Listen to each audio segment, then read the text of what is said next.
think just about every child loves to collect things while they're on a walk. So what I'm suggesting parents do is bring out a basket with you, let your child collect all those sticks and rocks and leaves and things, and then bring those home and use those as open-ended play materials. So if you'll remember from our talk earlier, an open-ended play material is just a toy that has more than one specific purpose. So I'll give you some examples about how you could use little rocks in so many different ways. So for example, you could use the rocks and the leaves and sticks and things to make faces. And then in this activity, you could use that opportunity to talk about emotions.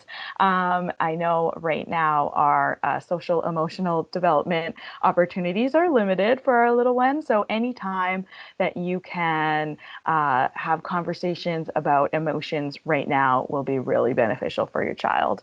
A second example would be to use these items to trace out letters and numbers and shapes. You can make simple outlines for your child to lay the items on top of if you want to. And so obviously that becomes a literacy activity or a numeracy activity, whichever way you want to take it.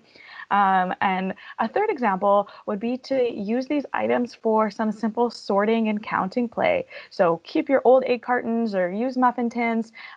Give your child some small tongs or tweezers if you want, and let your child sort the items into the different spaces however they want.